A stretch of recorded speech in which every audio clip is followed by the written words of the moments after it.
Hi, and thanks for joining me again. I hope you've been enjoying the short messages that we've been able to offer you, and I hope to continue to do that. And today I have a different offering for you as well. I have the privilege of having my youngest son, Keenan, visiting with me for our Mother's Day celebration this weekend. And the idea occurred to us to allow Keenan to speak with Gaia, which he hasn't done since he was about 9 or so, 8 or 9 years old. And now he's 18.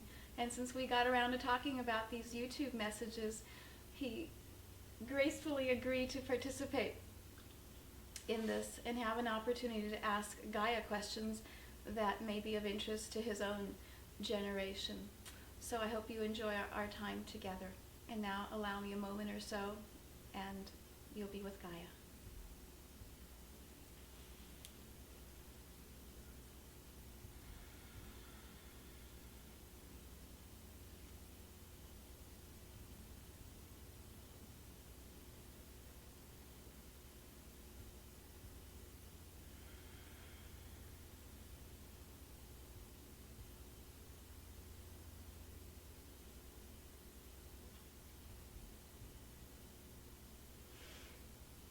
Indeed, and I greet you in the same honorable way as we have greeted one another many years ago.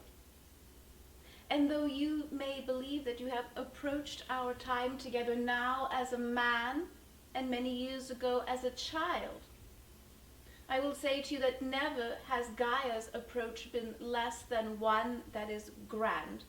In other words, to Gaia there is not necessarily the little tot and there the grand and aged and wise being. There is only the being.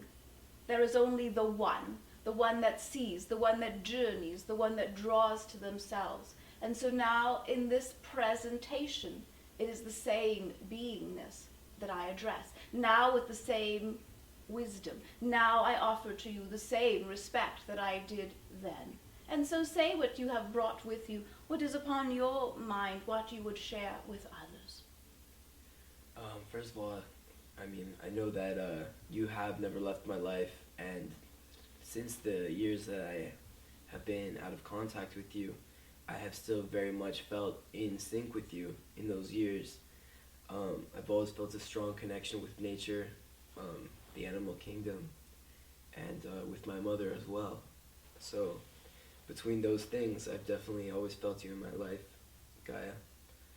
And I would say a question that comes to my mind often is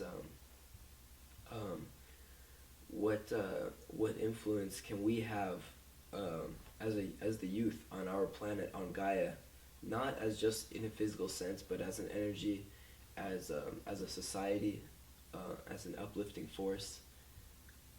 What can we do? Indeed. Before you can realize what it is that you can do, you will come to realize what it is that you are. For as you have well said, you are indeed a unifying force. You are not one, you are oneness. You are not a multitude of beings of similar age or generation. You are a force, a unified force that comes together, perhaps in more and different ways than other generations have. And so now you see somewhat of a parting of the ways between the generations, the ones that have come before, the ones that have come now, and the ones that are yet to come.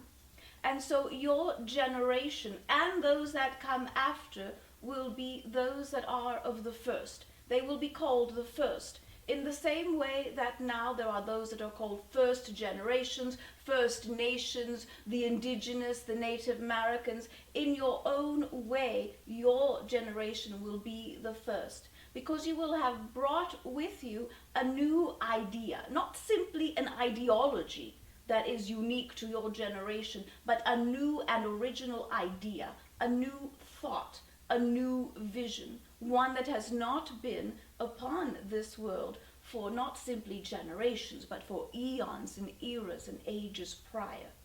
And so this that you bring will change the structure of your being. It will change the cellular biology that you have. It will change how the mind organizes itself. And it will change what you do then upon the planet. You see, other generations have simply inherited the problems of the one past. And there they go about it as best they can to fix this or address something. Your generation will say, but just one moment. It is not our problem, and it is not a problem. And so you will address the world as a solution-oriented way, because it is not a problem, but an adventure, but a discovery, but the first. And so all that you will come to do will be the first organization, the first thought, the first restructuring, not simply to say, well, they have done it this way, and so we can adjust it a little and do it this way, and it may work. You will toss aside all things, whether it is science, whether it is religion, whether it is art. You will toss aside all and create anew. And that, your generation will be the first to do. And what say you to that?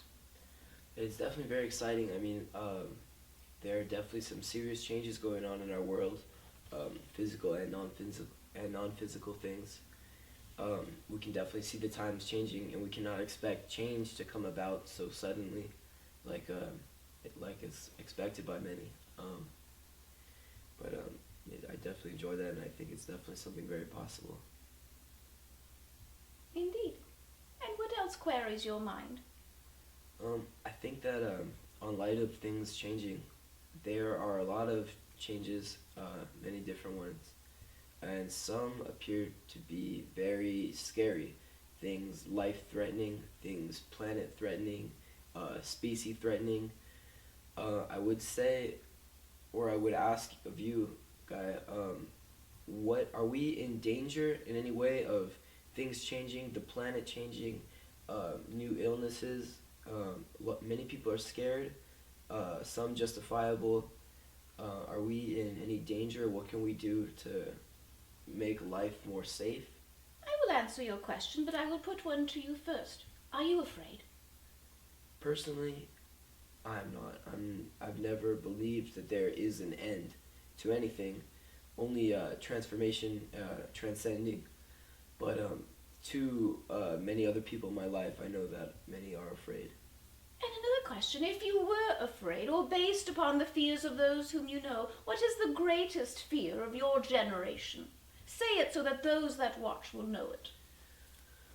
I would say ultimately death, or death of a planet, change of a planet, death of you, Gaia. Very well.